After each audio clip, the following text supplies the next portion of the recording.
እግዚአብሔርን መፍራት ማለት ምን ማለት ነው? እግዚአብሔር በፊት ያለ ማለት እኮ ነው። ሌላ ነገር እግዚአብሔር በፊት ያለ። ስለዚህ አንድ ወጣት አንድን ነገር ሊያደርግ ሲል እግዚአብሔር አለ ከፊቴ፣ ይሄ የማደርገው ነገር ለእግዚአብሔር ይስማማል ብሎ ራሱን መጠየቅ።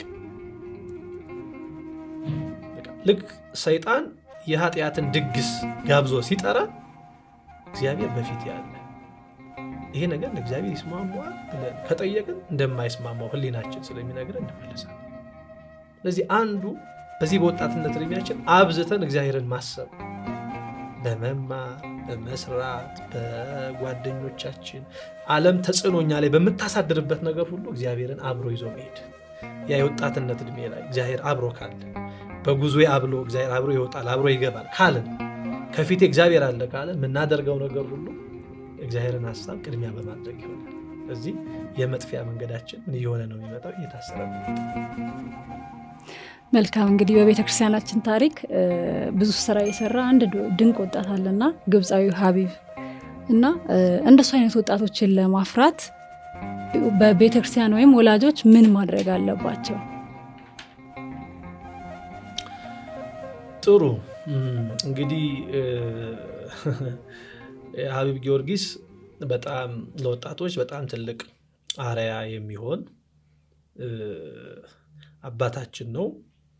እንግዲህ ሊቀ ዲያቆናት ሀቢብ ጊዮርጊስ ስለ ቤተ ክርስቲያን ችግር ከመናገር ይልቅ ወይም የቤተክርስቲያን ችግር እንዲህ ነው ብሎ ከመተንተን ይልቅ ስለ መፍትሄው ጥቂት መስራትን ማዕከል አድርጎ በጥቂት መስራት ውስጥ ደግሞ ውጤትን በገሃድ ያሳየ ወጣት ነው ሀቢብ ጊዮርጊስ።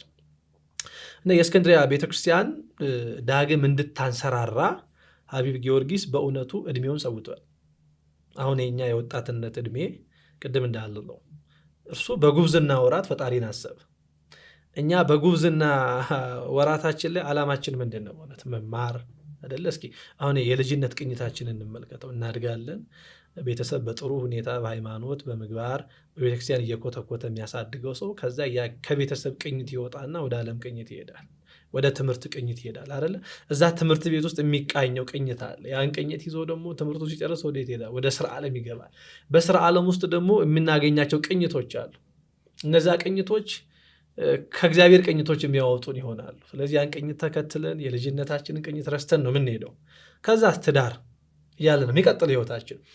ቅድም በዘረዝኳቸው እነዚህ በሙሉ መሰላል በሚሆኑ አንዱን እየተሻገርን በምንሄደው ቅኝቱ ሁሉ የተለያዩ ናቸው። እንደምናገኛቸው ቅኝቶች እንደምናገኛቸው ሰዎች ይለያያሉ። ያ ቅኝቱ እና እኛ በጉብዝና ወራት ያለን ቅኝት ምንድን ነው? በእውነት አንዱ መማር፣ ጥሩ ስራ መስራት፣ ጥሩ ገንዘብ ማግኘት፣ ከዛስ በዚህ ምድር ላይ የተሻለ ኑሮ መኖር ነው ግባችን። ብዙዎቻችን የምንደክመው እኮ በዚህ በወጣትነት እድሜያችን የሰማይ ጌጣችንን የሆነው ቤታችንን ለመስራት እኮ አይደለም። መዝገባችንን በሰማይ ለማጌጥ አይደለም።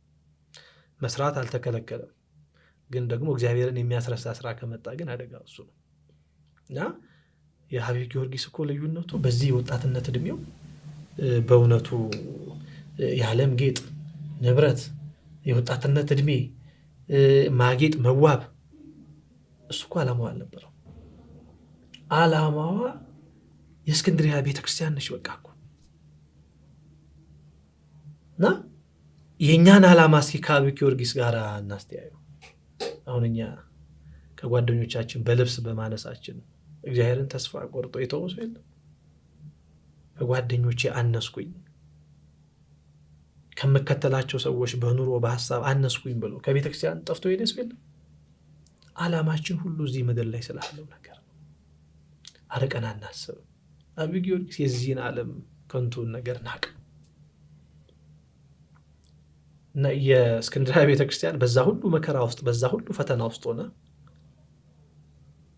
ለዚያች ለእስክንድርያ ቤተክርስቲያን ድምቀት የሆነ ወጣት ነው። እና እንደው እድገቱን እኮ ብናየው በ4 ዓመቱ በራሱ አባቱ ሞቶበት እናቱ ነች ከ4 ዓመቱ ጀምራ በሃይማኖት በምግባር ያሳደገችው። አልበሳ አብልታ ጠጥታ ብቻ አይደለም ያሳደገችው፣ ቤተክርስቲያንን በልቦና ውስጥ ተክላ ነው ያሳደገችው።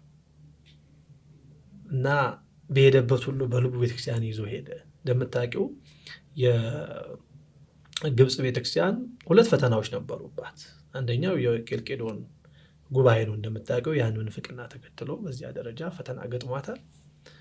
ሁለተኛው ደግሞ የአረቦች ግብፅን የመውረድ ነው።